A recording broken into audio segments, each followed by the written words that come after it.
हैदराबाद के कई इलाकों में जुमे को अक्ल तरीन दर्जे हरारत में गैर मामूली कमी दर्ज की गई। Telangana state development planning society के मुताबिक इलाके मौलाली और पटनचेरू में हर जगह अक्ल तरीन दर्जे हरारत 8.6 डिग्री सेल्सियस दर्ज किया गया। राजेंद्र नगर में 8.7 डिग्री सेल्सियस और BHL में 9.2 डिग्री सेल्सियस अक्ल तरीन दर्जे हरारत रिकॉर्ड किया गया। शहर के दूसरे इलाकों में भी कम से कम दर्जे हरारत में कमी हो रही है। रिपोर्ट के मुताबिक हैदराबाद में जुमे को अक्ल तरीन दर्जे हरारत औसतन 12.5 डिग्री सेल्सियस रहा।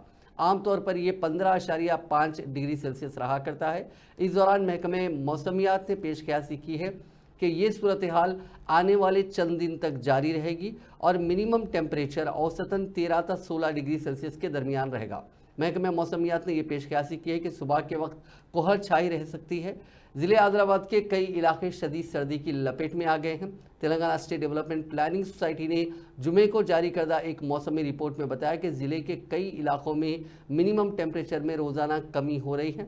ज़िले कोमरम भीम आसिफाबाद में मिनिमम टेम्परेचर औसतन 10 डिग्री सेल्सियस दर्ज किया गया, जबकि मौजू के थरी में minimum temperature 6.8 degree 6.8 degree Celsius दर्ज किया गया।